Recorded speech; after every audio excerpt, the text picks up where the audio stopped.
बिस्मिल्लाहिर्रहमानिर्रहीम। अस्सलामुअलैकुम dear students. आज का हमारा लेक्चर चैप्टर नंबर 5 की एक्सरसाइज 5.2 के क्वेश्चन नंबर 1 और 2 से रेलिवेंट है। 1 और 3 से रेलिवेंट है। क्वेश्चन नंबर 3 जो है वो आपने बजाते खुद सॉल्व करना है। तो आज का लेक्चर स्टूडेंट्स हमारा जो है ये ना स्टेटमेंटल टाइप के जो क्वेश्चन होते हैं या स्टेटमेंट टाइप्स के जो क्वेश्चन होते हैं ये उनसे रेलिवेंट है। तो बड़ा ही आसान क्वेश्चन है, बस सिर्फ आपने मेरी बात तवज्जो के साथ और जो है वो सारी और कंप्लीट सुन लेनी है, तब आपको ये बातें बड़ी आसानी के साथ अंडरस्टैंड हो जाएंगी इंशाल्लाह। तो स्टूडेंट्स क्वेश्चन नंबर जो 1 है एक्सरसाइज 5.2 का, उसमें स्टेटमेंट के अंदर जो बयान किया जा रहा है वो कुछ यूँ है कि वो कह रहा है कि 3 families live together in a house. एक घर के अंदर 3 ख़ानदान, फैमिली कहते हैं ख़ानदान को, तो 3 फैमिलीज़ एक घर के अंदर रहती हैं। The daily use of milk of one family is 5 × 1/2 litre. वो जो तीनों की तीनों फैमिलियाँ एक घर में रहती हैं, उनमें से अगर एक जो ख़ानदान या एक जो फैमिली है वो जो मिल्क का यूज़ करती है वो है 5 × 1/2 लीटर्स, यानी कि 5.5 लीटर, 5.5 लीटर, तो ये 5.5 लीटर बन जाएगा। And the other 2 families use, और जो बाकी 2 फैमिलियाँ हैं वो कितना मिल्क यूज़ करती हैं। एक फैमिली यूज़ करती है 1 × 1/6 एंड जो अदर है वो 2 × 1/3। ये तीनों फैमिलियाँ मिल के इकट्ठा ना ये मिल्क यूज़ करती हैं। तो क्वेश्चन ये है respectively how much milk would a milk man supply them. तो एक दूध फरोश करने वाला या गवाला या जो मिल्क मैन है उन फैमिलीज़ को इकट्ठा कितना दूध जो है मुहैया करता है एक घर के अंदर।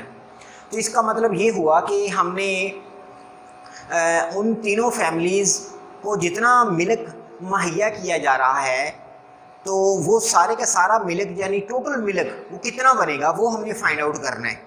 ये है हमारा क्वेश्चन। तो आइए हम अब इसके सोल्यूशन की तरफ आते हैं। सोल्यूशन के अंदर जब आपने आना है तो आपने सबसे पहले जो तीनों फैमिलीज़ हैं कितना कितना मिल्क वो यूज़ करती हैं वो आपने वो बताना है। तो 1 फैमिली यूज़ मिल्क, जो पहली फैमिली है वो दूध का इस्तेमाल करेगी, कितना करेगी 5 × 1/2 लीटर, यानी कि वो 5 × 1/2 लीटर पहली फैमिली मिल्क का इस्तेमाल करेगी। और जो सेकंड फैमिली है वो 1 × 1/6 लीटर्स, जो थर्ड फैमिली है वो 2 × 1/3 लीटर्स। यानी कि ये जो हमारे पास अब इतना सारा डाटा आ चुका है, ये डाटा हमने क्वेश्चन में से लिया है। तो ये डाटा तमाम जो फैमिलीज़ जितना जितना मिल्क यूज़ करती हैं उनसे रेलिवेंट है। अब हमने क्या किया, चूँकि हमारे पास जो गिवन वैल्यूज़ हैं ये मिक्स फ्रैक्शंस की फॉर्म में हैं, हमने इन मिक्स फ्रैक्शंस को पहले ख़त्म करना है। कैसे करेंगे, आप पहली जो मिक्स फ्रैक्शन है उसको ख़त्म कर लीजिए। नीचे वाली वैल्यू हमेशा साइड वाली वैल्यू से मल्टीप्लाई होती है, 2 5 10, और ऊपर वाली वैल्यू हमेशा ऐड होती है। तो दोनों को ऐड करेंगे, 2 5 10 और 1 दोनों को ऐड करेंगे तो 11/2। तो फर्स्ट फैमिली जो है सिंप्लीफाई करके 11/2 लीटर्स मिल्क यूज़ करेगी। जो सेकंड फैमिली है वो 1 × 1/6 लीटर्स यूज़ करती थी मिल्क, ठीक है। अब हमने इसको सिंप्लीफाई करना है, तो 6 1 are 6, ऊपर वाला 1 ऐड कीजिए, 6 और 1 7, 7/6 litres second family milk use करेगी। इसी तरह जो थर्ड फैमिली है वो 2 × 1/3 लीटर्स मिल्क यूज़ कर रही थी, तो इसलिए हमने अब इसको भी जो है वो चेंज करना है। तो 3 2 are 6 और 1 7/3 लीटर्स। इस तरह तीनों फैमिलीज़ जो है ये अपना डिफरेंट जो मिल्क है वो यूज़ कर रही हैं। अब हमने टोटल मिल्क यूज़ करना है, यानी कि how much would a milk man supply them. उन तीनों फैमिलियों को मिल्क मैन कितना जो मिल्क है वो सप्लाई करता है वो हमने फाइंड आउट करना है। इसका मतलब क्या हुआ कि जो मिल्क है वो हमने टोटल फाइंड करना है। तो वो टोटल मिल्क जो है वो जो होगा दूध फरोश होगा, गवाला जो होगा वो उनको जो है फरोश मिल्क मैन जो है उनको फ़रोख्त करेगा, उनको सेल करेगा, बेचेगा उनको, ठीक है जी।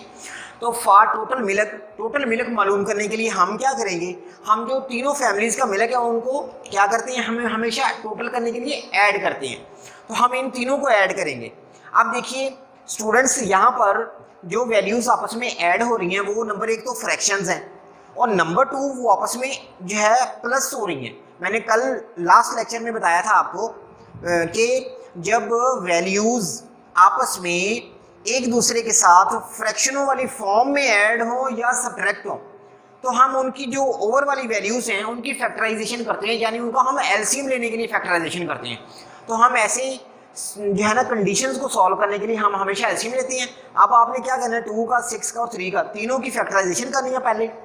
तो 2 1 2, 3 सेम आ जाएगा नीचे, 2 3 6। अब 3 से डिवाइड कीजिए, 3 1 3, 1 का 1 सेम, 3 1 और 3 1, इन सबको मल्टीप्लाई कराएंगे तो 3 2 6, 6 का क्या आ जाएगा, एलसीएम आ जाएगा। अब जब आप एलसीएम ले लें, एलसीएम लेने के बाद आपने क्या करना है, फर्स्ट वैल्यू को लेना है। फर्स्ट वैल्यू की ओवर वाली वैल्यू कितनी है, 2 है। तो 2 को आपने 6 से डिवाइड करवाना है, हमारे पास आंसर आएगा 3। 3 को मल्टीप्लाई करवा देना है 11 से, 3 11 33 होता है, प्लस 6 को 6 से डिवाइड कराएं। अब सेकंड वैल्यू पे आ जाना है, 6 को हम अगर 6 से डिवाइड करवाएं हमारे पास 1 आंसर आएगा। 1 को अगर हम 7 से मल्टीप्लाई करवाएं 1 7 आ जाएगा।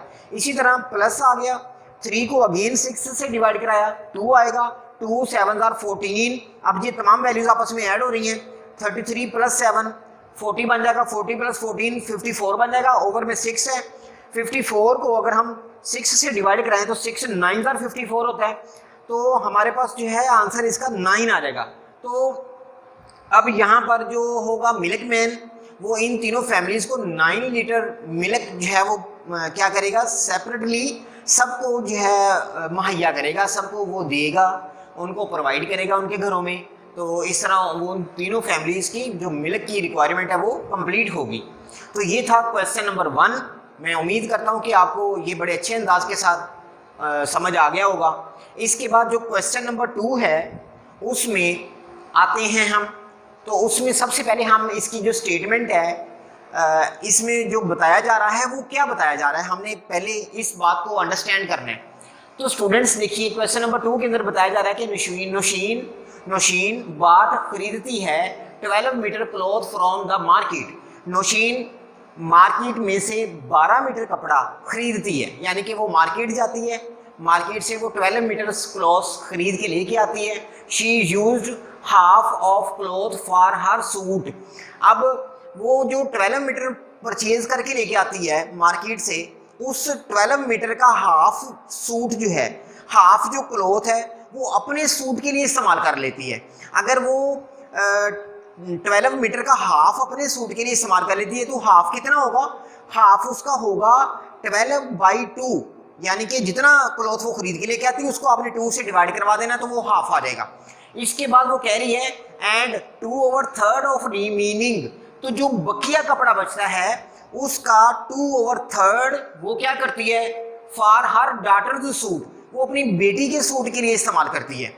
तो अब जो बाकी क्लॉथ बचता है उसका वो कह रहे हैं कि अपनी बेटी के सूट के लिए, बेटी के जो है वो सूट के लिए वो कपड़ा यूज कर लेती है, क्लॉथ यूज कर लेती है। तो एंड पे कह रहे हैं how much cloth was left with her, उसके पास एंड पे सारा ये अपना भी सूट बनाने के बाद, अपनी बेटी का सूट भी बनाने के बाद उसके पास कितना क्लॉथ जो है वो लेफ्ट में बचेगा वो हमने मालूम करना है।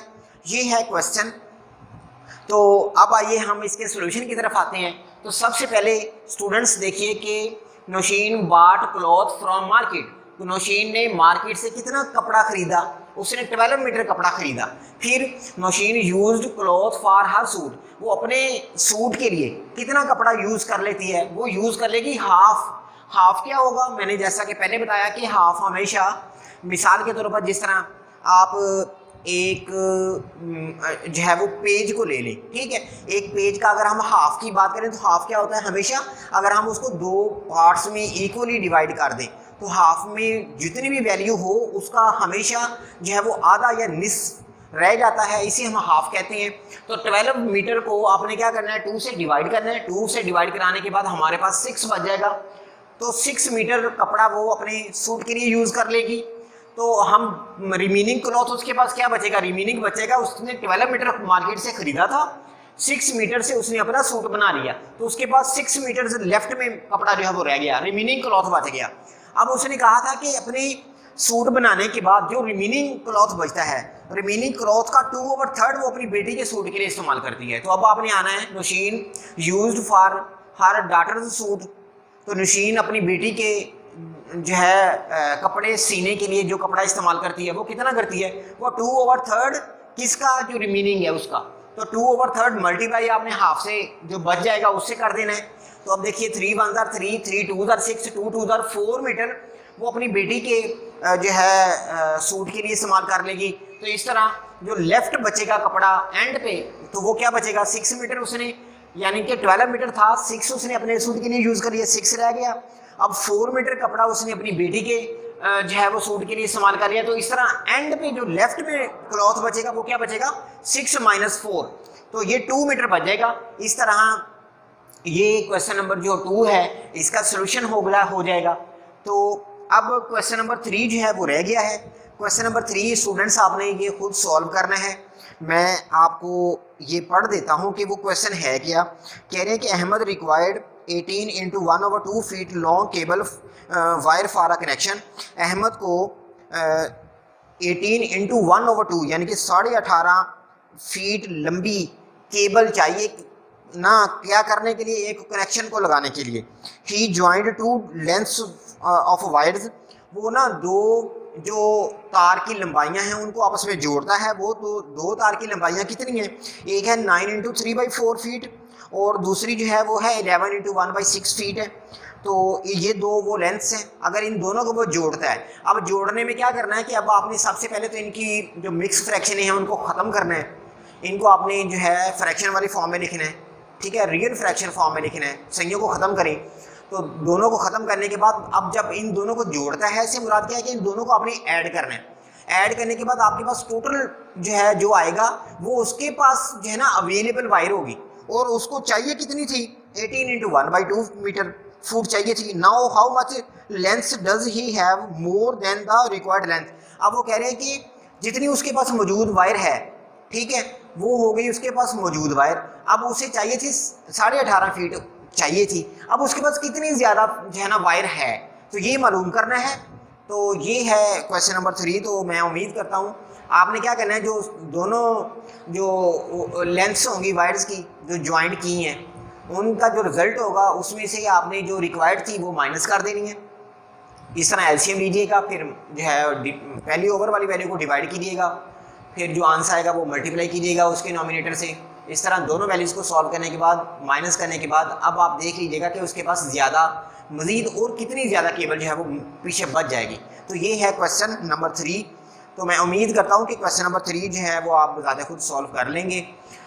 अगर फिर भी किसी किस्म का कोई मसला हो तो काइंडली वो आप पर्सनली तौर पे मुझसे रब्ता करके डिस्कस कीजिएगा। इंशाल्लाह मैं आपको अंडरस्टैंड करने की कोशिश करूँगा।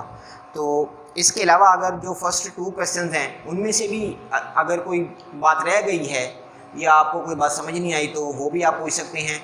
तो यही था आज का हमारा लेक्चर 5.2 के क्वेश्चन नंबर 1 और 2 से रेलिवेंट। क्वेश्चन नंबर 3 आपने बताते खुद सॉल्व करना है। तो इसके साथ ही इजाज़त चाहता हूँ। अल्लाह हाफिज़।